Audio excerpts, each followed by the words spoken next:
Assalamualaikum warahmatullahi wabarakatuh. Allahu la ilaha illa huwal hayyul qayyum. Spirit, be here with me. Hello everyone, আসসালামু আলাইকুম। আশা করছি আপনারা সকলেই ভালো আছেন, সুস্থ আছেন। তো আবার রহস্যময় পৃথিবীর কৌতূহলে আপনাদেরকে স্বাগতম। তো আজকে আপনাদের মাঝে একটি পিশাচের ভয়ঙ্কর ভয়ভীতিকর ঘটনা তুলে ধরবো। তো মাই ডিয়ার লিসেনার, আর দেরি কিসের, চলুন ঘটনাটি শুরু করা যাক। ঘটনার শুরুটা একটা ছোট্ট গ্রামের শান্ত পরিবেশ থেকে। এই গ্রামে সাধারণত সন্ধ্যার পর খুব বেশি মানুষ বাইরে থাকে না, বিশেষ করে বাচ্চারা। গ্রামের মানুষগুলো নিজেদের কাজে ব্যস্ত থাকে আর সন্ধ্যার পরপরই সবাই বাড়ি ফিরে যায়। তবে ইদানিং কিছু অদ্ভুত ঘটনা ঘটতে শুরু করেছে। ছোট ছোট বাচ্চারা একের পর এক নিখোঁজ হয়ে যাচ্ছে, যেন তারা বাতাসে মিলিয়ে যাচ্ছে। ঘটনার সূত্রপাত এক রাতে, যখন ৮ বছরের একটি মেয়ে নাম মায়া তার মায়ের সঙ্গে উঠানে খেলছিল। হঠাৎ সে একটি অদ্ভুত শব্দ শুনতে পেল, যেন কেউ মাটির নিচ থেকে ডেকে উঠছে। মায়া কৌতূহলী হয়ে উঠল এবং শব্দের উৎস খুঁজতে উঠানের কিনারার দিকে এগোতে লাগলো। তার মা কিছুক্ষণের জন্য ঘরে গিয়েছিল, আর ফিরে এসে দেখলো মায়া নেই। চারদিকে খুঁজেও তার কোনো হদিশ পাওয়া গেল না। মায়ার নিখোঁজ হওয়ার ঘটনার পর গ্রামের মানুষ খুব চিন্তিত হয়ে পড়ে। এরপর আরও কয়েকটি বাচ্চা একইভাবে নিখোঁজ হতে থাকে এবং প্রতিটি ঘটনায় এক অদ্ভুত মিল থাকে। বাচ্চারা নিখোঁজ হওয়ার আগে সবাই একটি অদ্ভুত ভুতুড়ে গলা শুনতে পেয়েছিল, যা যেন মাটি থেকে আসছে। গ্রামের মুরব্বীরা তখন এক পুরনো কিংবদন্তির কথা স্মরণ করল, যে গল্পটা বহুদিন আগে গ্রামে প্রচলিত ছিল। বলা হয়েছিল এক শয়তান পিশাচের কথা, যে গভীর রাতে বেরিয়ে এসে ছোট ছোট বাচ্চাদের ধরে নিয়ে যায়। লোকেরা এটাকে কেবলই কল্পকাহিনী মনে করত, কিন্তু এখন সেই কাহিনী যেন সত্যি হতে শুরু করেছে। এদিকে গ্রামবাসীরা পিপাসার চেয়ে অস্তিত্বকে মেনে নিল। কারো কাছে এর কোনো প্রমাণ নেই। কেউ কেউ ভাবতে লাগলো হয়তো গ্রামের মধ্যেই লুকিয়ে থাকা কেউ এই অপকর্মের জন্য দায়ী। আর কেউ কেউ রাত জেগে পাহারা দেওয়ার সিদ্ধান্ত নিল, যাতে রহস্যের কিছুটা কিনারা পাওয়া যায়। রাত গভীর হতে থাকলো। গ্রামের একদল যুবক একটি বাড়ির গাছের নিচে বসে পাহারা দিচ্ছিল। হঠাৎ তারা দূরে একটি ছায়ামূর্তি দেখতে পেল, যা খুব দ্রুত চলতে শুরু করলো। গ্রামের দিকে তাদের বুকের রক্ত জমে গেল, কারণ তারা অনুভব করলো যে এটি কোনো সাধারণ মানুষ নয়, বরং যেন সেই পিশাচই ফিরে এসেছে। গ্রামের আতঙ্কে ছায়া ঘনিয়ে এসেছে। এক সপ্তাহের মধ্যে 3টি বাচ্চা নিখোঁজ হয়ে গেছে। প্রতিদিন সন্ধ্যার পরপরই গ্রামবাসীরা নিজেদের ঘরে তালা লাগিয়ে বসে থাকে, যেন বাইরের কোনো অপশক্তি তাদের উপর আক্রমণ করতে না পারে। গ্রামের মুরব্বীরা সিদ্ধান্ত নিলেন তারা পুরনো রীতি অনুযায়ী পিশাচ তাড়ানোর জন্য পূজা অর্চনা করবে। গ্রামের বয়স্ক মানুষদের একজন, নানু মিয়া, যিনি গ্রামের সবচেয়ে পুরনো মানুষের একজন, বললেন, এই পিশাচের গল্প বহু বছর ধরে শোনা হচ্ছে। আমরা ঠাকুরদার বলতেন এক সময় এই গ্রামে একটি বাচ্চা খেকো পিশাচ ছিল। পিশাচটি গভীর রাতে বেরিয়ে আসতো আর বাচ্চাদের ধরে নিয়ে যেত। সে নাকি একটি পুরনো পরিত্যক্ত কুয়ার মধ্যে লুকিয়ে থাকতো। তবে বহু বছর পেরিয়ে গেছে, সেই পিশাচের কথা কেউ আর শোনেনি। এই গল্প শুনে গ্রামের যুবকদের মধ্যে কয়েকজন কৌতূহলী হয়ে উঠল। তারা সিদ্ধান্ত নিল, যাই হোক না কেন, পিশাচের আসল সত্যিটি তারা খুঁজে বের করবেই। রাতের বেলা তারা সেই পুরনো কুয়ার কাছে যাওয়ার পরিকল্পনা করলো। কুয়াটি অনেকদিন ধরে পরিত্যক্ত অবস্থায় পড়ে আছে, আর তার চারপাশে ঘন জঙ্গল জন্মে গিয়েছে। কুয়ার চারিদিকে একটা ভৌতিক পরিবেশ তৈরি হয়েছে, আর কেউ সেখানে দিনের বেলাতেও যেতে চায় না। রাত গভীর হলে 4 জন যুবক হারিকেন হাতে সেই কুয়ার দিকে রওনা দিল। তারা কুয়ার কাছে পৌঁছানোর সাথে সাথে একটা ঠান্ডা বাতাস বয়ে গেল। তারা কেমন একটা অদ্ভুত গন্ধ তাদের নাকে এসে লাগলো। তারা কুয়ার কিনারায় দাঁড়িয়ে হারিকেনের আলো নিচে ফেললো, কিন্তু কিছু দেখা গেল না, শুধু ঘন অন্ধকার। এমন সময় তারা একটি ক্ষীণ কান্নার শব্দ শুনতে পেল। শব্দটি যেন কুয়ার গভীর থেকে আসছে। যুবকেরা ভয়ে জমে গেল, কিন্তু সাহস করে একজন বলল, আমরা এই কুয়ায় নামবো, হয়তো নিখোঁজ বাচ্চারা এখানে কোথাও বন্দি আছে। তারা দড়ি বেঁধে একে একে কুয়াতে নামতে শুরু করলো। কুয়ার নিচে নামার পর তারা দেখতে পেল সেখানে কিছু পুরনো হাড়গোড় পড়া আছে। যুবকরা আতঙ্কিত হয়ে উঠল, কারণ এগুলো মানুষের হাড়গোড়ের মতোই দেখাচ্ছিল। কুয়ার এক কোণায় একটি ছোট্ট গর্ত দেখা গেল, যেখান থেকে হালকা বাতাস আসছিল এবং কান্নার শব্দ আরও স্পষ্ট শোনা যাচ্ছিল। যুবকেরা সেই গর্তের দিকে এগিয়ে গেল এবং হঠাৎই তাদের সামনে একটি বড় ছায়া দেখা দিল। সেই ছায়ামূর্তিটি খুবই দ্রুত তাদের দিকে এগিয়ে আসতে লাগলো। তারা চোখ দুটো অন্ধকারে জ্বলজ্বল করছিল আর মুখ থেকে গর্জনের মতো শব্দ বেরোচ্ছিল। যুবকেরা বুঝতে পারলো তারা সেই শয়তান পিশাচের সামনে দাঁড়িয়ে আছে। পিশাচের সামনে দাঁড়িয়ে যুবকেরা ভয়ে জড়সড়ে হয়ে গেল। তাদের হারিকেনের আলো কাঁপছে আর শরীর যেন শক্ত হয়ে যাচ্ছে। ছায়ামূর্তিটির চেহারা ধীরে ধীরে স্পষ্ট হচ্ছে। তার লম্বা কাটার মতো নখ এবং ধারালো দাঁত ভয়ের রেশ তৈরি করছে। সে ধীরে ধীরে এগিয়ে আসছে আর যুবকেরা বুঝতে পারছে তাদের জন্য একমাত্র পথ হলো পিছনে হেঁটে যাওয়া। কিন্তু কুয়ার গর্তের গভীরতা আর সরু পথ তাদের পালানোর উপায় সংকীর্ণ করে তুলছে।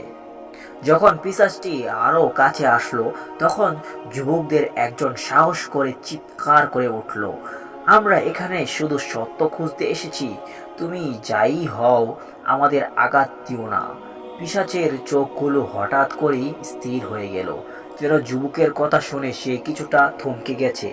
ঠিক তখনই এক অদ্ভুত কণ্ঠস্বর শোনা গেল, তোমরা এখান থেকে চলে যাও, বাচ্চারা আমার, আর কেউ তাদের ছিনিয়ে নিতে পারবে না। পিশাচটি তার বিশাল হাত উঠিয়ে গর্জন করতে লাগলো, কিন্তু যুবকেরা ততক্ষণে হাল ছাড়েনি। তাদের মধ্যে সবচেয়ে সাহসী যুবক কামাল পিশাচের দিকে একটি লাঠি ছুঁড়ে মারল। লাঠিটি পিশাচের শরীরে স্পর্শ করার সঙ্গে সঙ্গে পিশাচটি বিকট এক চিৎকার করে অদৃশ্য হয়ে গেল। চারদিকে আবার নিস্তব্ধতা নেমে গেল, শুধু সেই কান্নার শব্দটি রয়ে গেল। যুবকেরা আতঙ্কে দিশাহারা হয়ে কুয়া থেকে বেরিয়ে আসতে লাগলো, কিন্তু তাদের মনে প্রশ্ন রয়ে গেল, পিশাচ কি সত্যিই চলে গেছে, নাকি সে আবারও ফিরে আসবে? কুয়া থেকে বেরিয়ে গ্রামে ফিরে তারা মুরব্বীদের সব ঘটনা জানালো। নানু মিয়া বললেন, যা ঘটেছে তা পিশাচের পুরো শক্তি নয়, সে হয়তো নিজেকে আড়াল করেছে এবং তাদের আসল রূপ কিছুই দেখনি।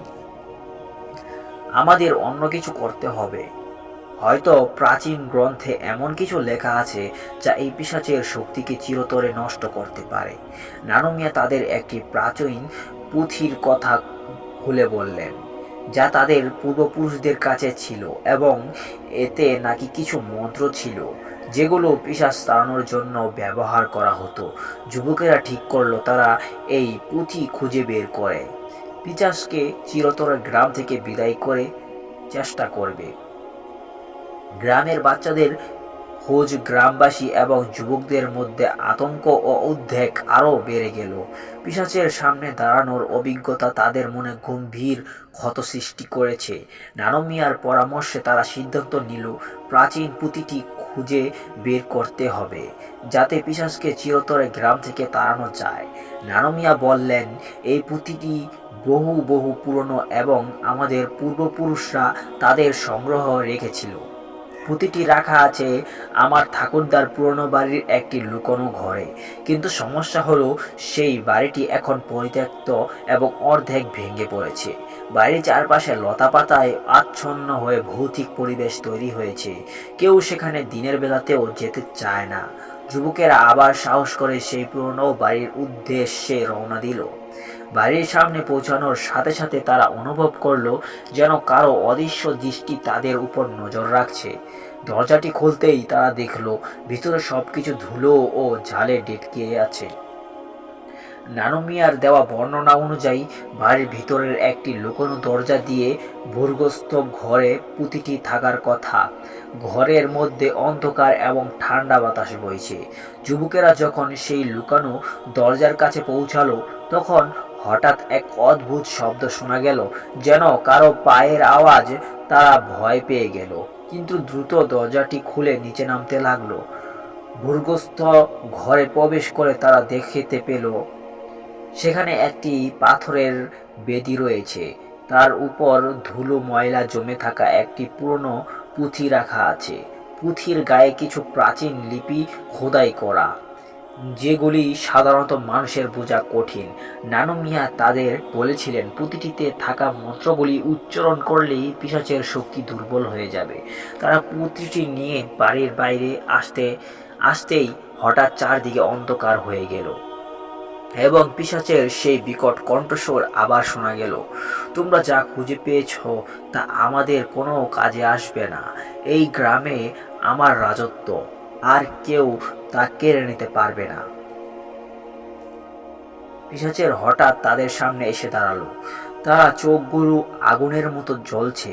যুবকেরা দ্রুত পুঁথির মন্ত্রগুলি পড়তে শুরু করলো। মন্ত্রের শব্দ পিশাচের কাছে পৌঁছানোর সাথে সাথে তার শরীর কাঁপতে লাগলো। পিশাচটি একটি বিকট চিৎকার দিয়ে ধোঁয়ার মতো আকার ধারণ করে অদৃশ্য হয়ে গেল। যুবকেরা জানতো এটি পিশাচের শেষ নয়, সে হয়তো আবারও ফিরে আসবে। কিন্তু তারা একটাও বুঝতে পারলো যে পুঁথিটির মন্ত্রই একমাত্র পথ পিশাচের শক্তি পুরোপুরি ধ্বংস করার জন্য। গ্রামের মুরব্বীরা এবং যুবকেরা সিদ্ধান্ত নিল তারা এই পুঁথির সাহায্যে আরও বড় পূজা অর্চনা করবে এবং পিশাচের ভয়ঙ্কর ছায়াকে চিরতরে নাশ করার জন্য নতুন পরিকল্পনা করবে ও একটি রিচুয়াল করবে। গ্রামের মানুষের মনে ভয় আর আতঙ্ক আরো বেশি করে ঝুঁকে বসেছে। যদিও পিশাচকে একবার দুর্বল করা গেছে, কিন্তু কেউ জানে না সে কখন আবার আঘাত হানবে। গ্রামের মুরব্বীরা এবং যুবকেরা সিদ্ধান্ত নিল প্রাচীন পুঁথির মন্ত্র ব্যবহার করে বড় ধরনের পূজা এবং একটি বড় রিচুয়াল আয়োজন করা হবে, যাতে পিশাচকে চিরতরে তাড়ানো যায়। নানু মিয়া বললেন, আমাদের পিতামহারা বলতেন পিশাচ তাড়ানোর জন্য এই পুঁথির মন্ত্রের পাশাপাশি একটি বিশেষ নির্জন জায়গায় পূজা করতে হবে ও রিচুয়াল করতে হবে, যেখানে মানুষেরা পথচারণ করে না এবং কম করে। আমরা গ্রামের দক্ষিণ প্রান্তে পুরনো গাছের তলায় পূজার আয়োজন করব আর সেখানেই রিচুয়াল করব। গ্রামের সবাই মিলে প্রস্তুতি নিতে শুরু করলো। বট গাছের তলায় একটি পূজার বেদি তৈরি করা হলো, চারপাশে প্রদীপ ও ধূপ জ্বালানো হলো, আর বিভিন্ন প্রাচীন উপকরণ দিয়ে পূজার সাহায্যকর ও রিচুয়ালের ব্যবস্থা করা হলো। পূজার দিন আসতে আর মাত্র একদিন বাকি, কিন্তু ঠিক তখনই একটি অদ্ভুত ঘটনা ঘটল। পূজার ও রিচুয়ালের প্রস্তুতির রাতে গ্রামের সবচেয়ে ছোট্ট বাচ্চাটি হঠাৎ নিখোঁজ হয়ে গেল। তার মা বাবা চিৎকার করে সবাইকে ডেকে তুলল। চারিদিকে খোঁজাখুঁজি চলল, কিন্তু বাচ্চাটির কোনো হদিশ পাওয়াই গেল না।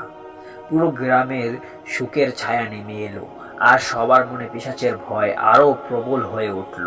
এই ঘটনাটি যুবকদের মনে সন্দেহের জন্য দিল। তারা বুঝতে পারলো পিশাচ হয়তো তাদের পরিকল্পনার কথা জেনে গেছে এবং তাদের পূজা ভণ্ডুল করার জন্যই এই বাচ্চাটিকে নিয়ে গিয়েছে। নানু মিয়া বললেন, আমাদের আর সময় নেই, আজ রাতেই পূজা করতে হবে। পিশাচ যদি বুঝতে পারে আমরা সত্যিই তার শেষ করার চেষ্টা করছি, তবে সে আরো ভয়ঙ্কর হয়ে উঠবে। রাত গভীর হলো, গ্রামবাসীরা বটগাছের তলায় জড়ো হলো।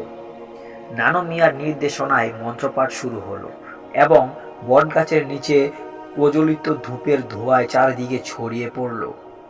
হঠাৎ করেই বাতাসে একটা অদ্ভুত ঠান্ডা ভাব এসে গেল, আর কুয়াশা গাছের চারপাশে ঘনীভূত হতে শুরু করলো। মন্ত্রের শব্দ যত তীব্র হচ্ছিল, পিশাচের সেই ভয়ানক কণ্ঠস্বর আবার শোনা গেল, তোমরা যতই চেষ্টা করো আমি এই গ্রাম ছেড়ে কোথাও যাব না, আমার ক্ষুধা কখনো মিটবে না। ঠিক তখনই বটগাছের ঢালাপালা নড়ে উঠল, আর ঘন কুয়াশার ভিতর থেকে পিশাচের ছায়া বেরিয়ে এলো। তার রূপ আগের চেয়ে আরো ভয়ঙ্কর, চোখগুলো আগুনের মতো লাল আর শরীর থেকে কালো ধোঁয়া বেরোচ্ছে। পিশাচটি যুবকদের দিকে আক্রমণ করতে উদ্যত নিল, কিন্তু নান্নু মিয়ার দ্রুত পুঁথির মন্ত্রীটি পুরোপুরি পড়া শেষ করলেন আর মন্ত্রের শক্তি পিশাচের উপর আঘাত হানল। পিশাচটি মন্ত্রায় চিৎকার করতে লাগলো, তার শরীর থেকে কালো ধোঁয়া বেরিয়ে চারদিকে ছড়িয়ে পড়ল। মন্ত্রের তীব্রতায় পিশাচের শরীর টুকরো টুকরো হয়ে ধোঁয়ার মতো উড়ে গেল আর সে সম্পূর্ণভাবে অদৃশ্য হয়ে গেল। পিশাচের ধ্বংসের সাথে সাথে চারদিকে আবারও স্বাভাবিক হয়ে উঠল। গ্রামবাসীরা বুঝতে পারল পিশাচের ভয়ঙ্কর রাজত্ব অবশেষে শেষ হয়েছে। গ্রামের নিখোঁজ বাচ্চাটিকে পরের দিন গ্রামের পাশের একটি ঝোপের ভিতর অচেতন অবস্থায় পাওয়া গেল। সে ধীরে ধীরে সুস্থ হয়ে উঠল আর গ্রামবাসীদের মনে শান্তি ফিরে এলো। কিন্তু এই ঘটনা গ্রামের মানুষের মনে চিরকালীন এক গল্প হিসাবে থেকে গেল। শয়তান বাচ্চা খেকো পিশাচের গল্প, যার রাজত্ব শেষ হলেও তার ভয়ের ছায়া গ্রামের ইতিহাস চিরদিনের জন্য রয়ে গেল। তো এই ছিল একটি ভয়ভীতিকর ভয়ঙ্কর পিশাচের বাচ্চা খেকো ঘটনা। তো এই ঘটনাটি আপনাদের কাছে কেমন লাগলো অবশ্যই কমেন্টে লিখে জানাবেন। আর হ্যাঁ, আপনার কাছেও যদি এরকম ভয়ঙ্কর ভয়ভীতিকর ঘটনা থাকে অবশ্যই কমেন্টে লিখে জানাবেন, আমার সাথে অবশ্যই যোগাযোগ করবেন। তো পরবর্তী ভিডিওতে হয়তো আপনার ঘটনাটি শোভা পাবে। তো ততক্ষণ ভালো থাকুন, সুস্থ থাকুন, নিজের খেয়াল রাখুন। দেখা হচ্ছে পরবর্তী ভিডিওতে। আল্লাহ হাফেজ।